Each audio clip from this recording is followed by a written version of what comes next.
नमस्कार मित्रों, दीनदयाल की चौपाल में आपका स्वागत है। आज 14 अगस्त 2024 और वार है बुधवार, और बुधवार को हम प्रस्तुत करते हैं हिंदी की एक बाल कहानी। आज जो मैं आपके सामने कहानी प्रस्तुत कर रहा हूं, उसके रचनाकार हैं मनोहर चमोली मन्नू, पौड़ी गढ़वाल, उत्तराखंड से, और इनकी कहानी का नाम है 20 रुपए के लिए। कहानी से पहले इनके बारे में मैं थोड़ा बता दूं। जो एक मेरे पास इनकी एक किताब है, कहानियां बाल मन की, भी बहुत गजब किताब है। खूब सारी कहानियां हैं इनकी, और इनके बारे में जो है मैं यही पढ़ देता हूं जो इसमें लिखा हुआ है। पब्लिशर का लिखा हुआ है कि सुप्रसिद्ध साहित्यकार मनोहर चमोली मन्नू का जन्म उत्तराखंड में टिहरी जनपद के पलाम गांव में हुआ। उर्दू और मराठी में 30 से अधिक बाल कहानियां अनुदित और 20 से अधिक भारतीय विदेशी भाषाओं में अब तुम गए काम से कहानी का अनुवाद। चर्चित अंतरिक्ष से आगे बचपन और जीवन में बचपन, ये बाल कहानी संग्रह प्रकाशित, और प्रथम रूम टू रीड NBT आदि संस्थाओं से 20 से अधिक पुस्तकें प्रकाशित। शिक्षा के क्षेत्र में 50 से अधिक रीडिंग कार्य प्रकाशित। भाई बहुत ऊर्जावान साथी हैं, और मेरे बहुत ही लंबे टाइम से जो है मेरे से मित्रता है। हम मुंबई भी एक साथ थे, और अब राजसमंद में जो कार्यक्रम है बच्चों का देश पत्रिका का, उसमें भी लगभग 100 से अधिक लोग जो है वहां पहुंच रहे हैं, और बहुत ही जबरदस्त बच्चों का देश पत्रिका की ओर से जो है, मतलब उनके 25 साल पूरे होने पर वो पूरे देश के लिए मतलब उनको रचनाकारों को इकट्ठा कर रहे हैं, और वो सारे रचनाकार एक साथ बात करेंगे, बाल साहित्य को लेकर बात करेंगे, और स्कूलों में जाएंगे, बच्चों से रूबरू होंगे। तो ये 16, 17 और 18 अगस्त का कार्यक्रम है। तो बहुत बढ़िया। मैं संजय जैन जी को और प्रकाश सातेड़ जी को और इनकी पूरी टीम को मैं बधाई देना चाहता हूँ कि बहुत बढ़िया आयोजन हो रहा है बच्चों का देश पत्रिका के लिए, उनकी ओर से। और अब मैं समझता हूँ कि कहानी शुरू करने से पहले एक और बता दूं कि आज अटल बिहारी वाजपेयी, जो हमारे देश के प्रखर वक्ता और 3 बार प्रधानमंत्री रहे हैं, सुप्रसिद्ध कवि भी हैं आप, और जबरदस्त चिंतक और मन के जो है बड़े स्पष्ट व्यक्ति अटल बिहारी वाजपेयी जी। उनकी आज जो है वो पुण्यतिथि, आज उनकी 6ठी पुण्यतिथि, भी उनको नमन करता हूं इस मौके पर दीनदयाल की चौपाल कार्यक्रम में वाजपेयी जी को। और हमारे एक युवा साथी हैं, भाजपा नेता जो है अमित साहू जी, वो अपने जन्मदिन पर, आज उनका जन्मदिन भी है, भी उनको जन्मदिन पर बहुत बहुत बधाई। और खास बात एक बताना चाहूंगा कि वो अपने जन्मदिन पर रक्तदान शिविर लगाते हैं। ये बहुत बड़ी बात है, क्योंकि रक्त जो है, खून जो है, इसका कोई डुप्लीकेट नहीं होता। ये तो मूल ही होना चाहिए। हर चीज का डुप्लीकेट है, आदमी का भी डुप्लीकेट है, और आप देखो किसी भी चीज का डुप्लीकेट जो है वो ओरिजिनल सा लगता है, लेकिन खून जो एक ऐसी चीज है, इसका कोई डुप्लीकेट अभी कोई विकल्प नहीं है इस तरह का। तो ये अमित साहू जी ऐसा काम कर रहे हैं। मैं इस मंच के माध्यम से मैं बहुत बहुत बधाई देना चाहता हूँ। और अब मैं कहानी शुरू करता हूँ, मनोहर चमोली मन्नू की कहानी, जिसका शीर्षक है 20 रुपए के लिए। बड़ी जबरदस्त कहानी है।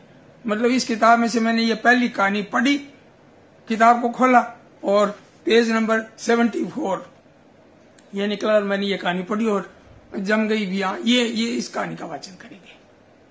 तो बीच में तकनीकी गड़बड़ी हो गई थी, और जो है अपने जैन बंधु जो राकेश कुमार जी सिरसा से, उन्होंने अवगत कराया कि आवाज नहीं आ रही है।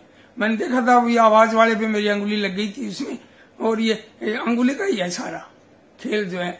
ये जैसे कहते हैं ना, क्यों अंगुली कर रहे हो भाई, है ना, तो क्यों छेड़खानी कर रहे हो, क्यों शरारत कर रहे हो। तो ये ऐसे इस तरह से लगना, तो ये तो बहुत ही सेंसिटिव होता है, बहुत ही संवेदनशील होता है नेट, तो मोबाइल तो बहुत ही ज्यादा।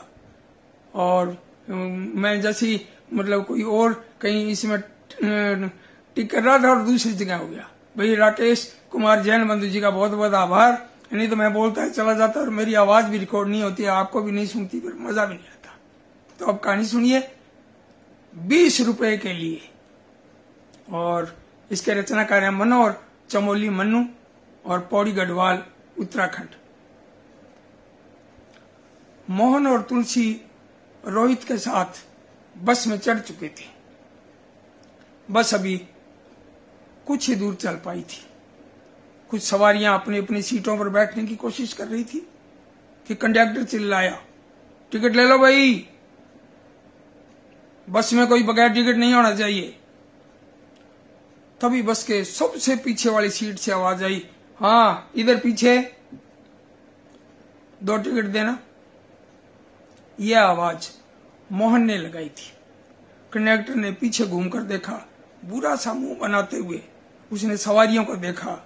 कुछ सवारियां सीट न होने की वजह से खड़ी थी और कंडक्टर अपनी सीट से उठा, खड़ी सवारियों से धक्का मुक्की करता हुआ वह बस के पीछे की सीटों तक जा पहुंचा।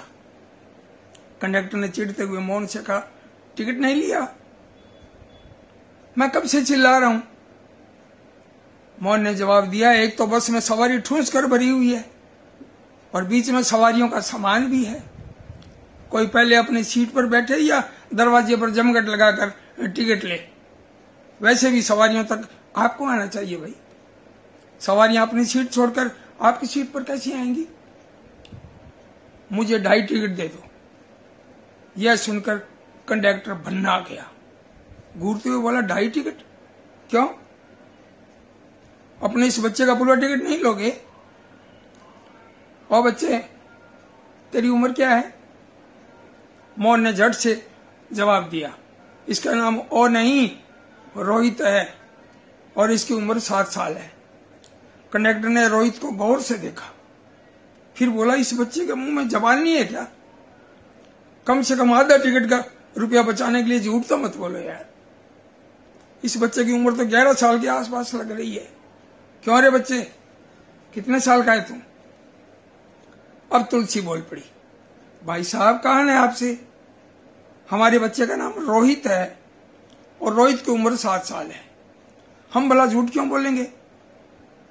हमारे 2.5 टिकट ही बनते हैं, ये लो 2.5 टिकट के 100 रुपए। कंडक्टर ने गर्दन झटकते हुए कहा, क्या जमाना आ गया है, आधा टिकट का किराया बचाने के लिए झूठ पर झूठ बोला जा रहा है। चाहो तो ये 100 रुपए भी रहने दो।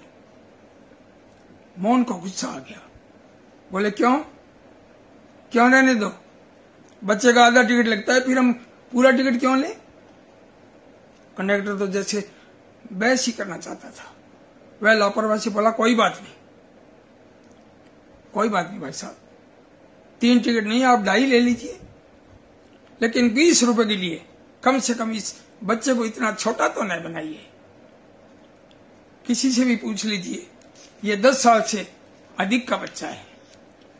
आप भी क्या इसे घर से सिखा कर लाए हैं क्या कि चुप ही रहना है, जबान नहीं खोलना? देखो तो कैसे चुप्पी साधे हुए बैठा है। इसे बताना चाहिए कि इसकी उम्र क्या है। रोहित ने अपनी जेब से स्कूल का पहचान पत्र निकाल लिया और पहचान पत्र उसने तुलसी को पकड़ा दिया। तुलसी ने कहा, 1 मिनट भाई साहब, ये लो, ये रोहित का पहचान पत्र है, पढ़ लो। कक्षा के साथ रोहित की जन्म तिथि भी लिखी है। कंडक्टर ने रोहित का पहचान पत्र देखा, फोटो को गौर से देखा, फिर ये चिपते हुए बोला, लेकिन कद काठी के हिसाब से तो आपका रोहित बड़ा दिखाई दे रहा है। तभी रोहित अपने हाथों से इशारा करने लगा और चेहरे के हाव भाव से कुछ जताने की कोशिश कर रहा था। तुलसी ने कंडक्टर से कहा, भाई साहब, रोहित का एक सवाल है, आपके कितने बच्चे हैं? रोहित ने हाथों के इशारे से फिर कुछ कहने की कोशिश की। अब मोहन ने कहा, रोहित का एक और सवाल है, यदि आपको आपके बच्चों के सामने कोई झूठा कहे तो आपको कैसा लगेगा? कंडक्टर बुरी तरह झेंप गया। मोहन ने आगे कहा, भाई साहब, रोहित हमारा इकलौता बच्चा है।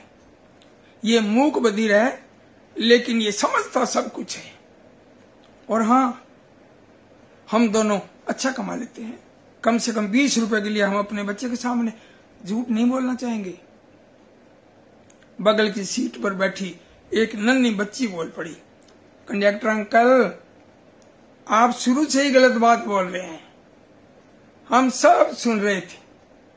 आपको रोहित और अंकल आंटी से माफी भी मांगनी चाहिए। कंडक्टर बगलें झांकने लगा। उसने एक पल की भी देरी नहीं की, हाथ जोड़कर माफी मांगी और अपनी सीट पर जाकर बैठ गया। तो भाई बहुत गजब कहानी, बिल्कुल सच्ची कहानी लगती है, बिल्कुल जैसे सामने घटी हुई हम पूरी पिक्चर दिखाई दे रही थी। भाई बहुत बढ़िया। वास्तव में मनोहर चमेली जी को दीनदयाल की चौपाल इस मंच के माध्यम से मैं बहुत बहुत बधाई देना चाहता हूँ कि बड़े ऊर्जावान रचनाकार है भाई, बहुत बढ़िया। अब उनसे राजसमंद में मुलाकात भी करेंगे और भी खूब सारे मित्र आएंगे, वहां सबसे मिलेंगे। और डॉक्टर सतीश चंद्र भगत बनौली दरभंगा बिहार से कमेंट कर रहे हैं कि मनोहर चमोली मन्नू जी की एक अच्छी कहानी का वाचन आदरणीय दीनदयाल शर्मा जी से सुनकर मन प्रसन्न हुआ, हार्दिक बधाई। और राकेश कुमार जयनवंत जी कह रहे वाह जी वाह, हाव भाव के साथ पढ़ना अति उत्तम। क्या बात है, क्या बात है। और बड़े दिनों के बाद आए हैं लेकिन कोई कमेंट नहीं आया। राजकुमार जैन राजन चित्तौड़ से, और कोई कमेंट नहीं है तो इसलिए क्या पढ़े बिना कमेंट के। तो लेकिन उपस्थिति आ गई, वो एक बार आ गए, अब यहाँ कार्यक्रम में है या नहीं है वो तो कमेंट से ही पता लगेगा ना। खैर, अब कल मिलते हैं हिंदी बाल कविताओं के साथ शाम को 5 बजे, और कार्यक्रम का नाम है दीनदयाल की चौपाल। नमस्कार।